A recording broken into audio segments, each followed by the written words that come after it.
Hey there, this is attorney Sarah Holmes of Holmes Business Law P.C. We are a business and trademark law firm that also provides general counsel subscription services to business owners.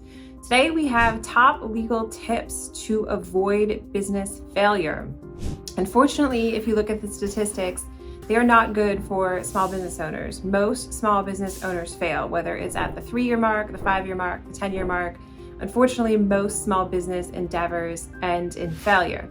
Now, if you are lucky and you make it past the 3-year mark and the 5-year mark, those odds get better and better for you for success and long-term longevity and staying around. Every year you manage to stay in business. Now, we have unfortunately had clients with business failures. I myself have had businesses in the past that were not successful for me. So I can tell you from experience and from working with enough clients, what are the top legal ways to protect yourself from business failure. All right, so to be fair, some of these are a blend of business tips and legal tips, but we're gonna start with number 1, which is make a plan. Now, when I started my first business, I thought that the whole concept of a business plan, quite honestly, going back 10 years now, was ridiculous. Like, why do I need to make a business plan? I'm a small business owner, I'm not going to a bank, I'm not getting investors, I'm not getting a loan. What do I need a plan for? Well, that's a really stupid way to think, and unfortunately, there's a lot of business owners that think that way. When I say to get a business plan and to do a plan, I don't mean that you have to have this comprehensive 20-page document with an executive summary and all this like business school, wonky think tank type wording in it. That's not what I mean at all.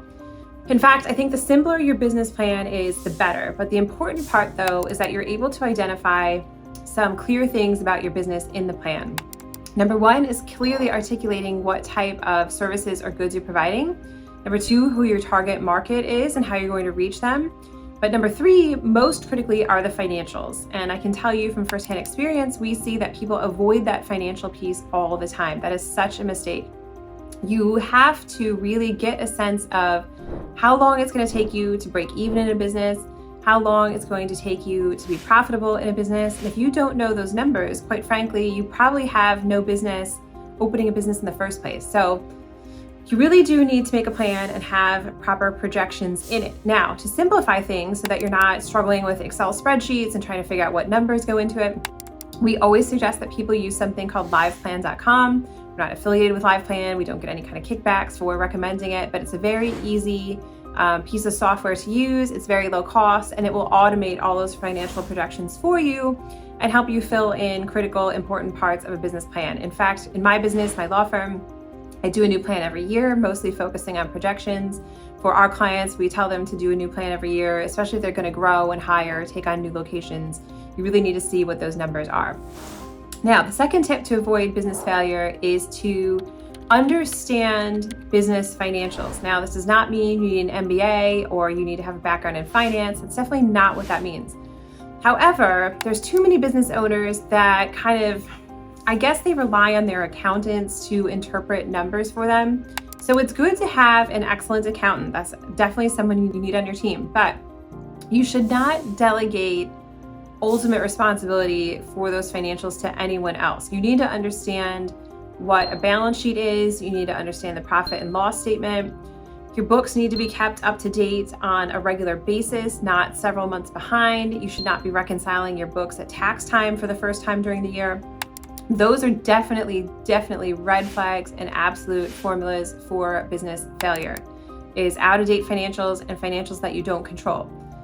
So what I mean by that is we see people who, they have an accountant, right? And maybe their accountant is also keeping track of their books. And if I ask them, hey, let me see your profit and loss statement for the last 6 months, the amount of people that tell me, oh, I can't get that, or I have to ask my accountant for that, or I ask my accountant and it takes them too long to get that to me. First of all, that is a wrong answer. Your answer to give me that financial report should never be, oh, I have to get that from my accountant. You should have access to up-to-date financial reports, maybe up to the end of the last month, at all times, you yourself. So you need to know how to use QuickBooks or whatever other bookkeeping software you use in order to run those reports and look at them on a regular basis.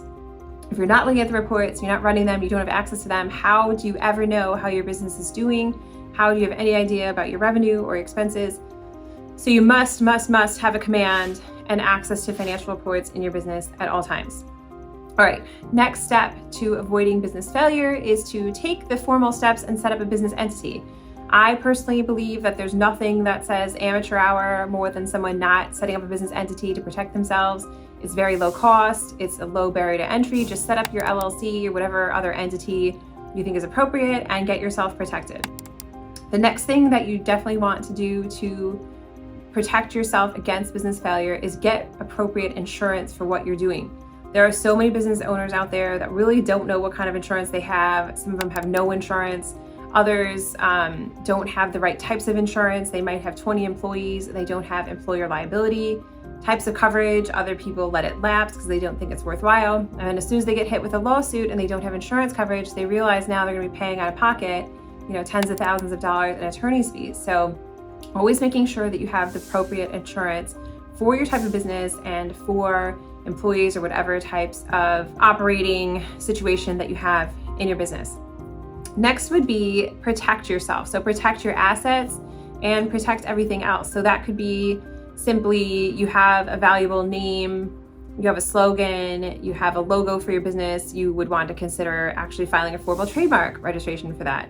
It means that in your contracts, you want to have proper clauses spelled out. You could have indemnification where you're shifting risks to other people. The more we find that business owners are not paying attention to those things or don't have those things in order, to us is always a red flag. This may not be a serious business. Maybe they don't care, or they are in danger of running into trouble and problems that could eventually force their business to close, force them out of business. And, obviously that would not be a good outcome. So to avoid business failure, you really want to employ a number of different legal and business ways to protect yourself and also to make sure that you are successful. Of course, if you need a business attorney in any way to help with your business, feel free to reach out to our office. Our number is 215-482-0285. Thanks.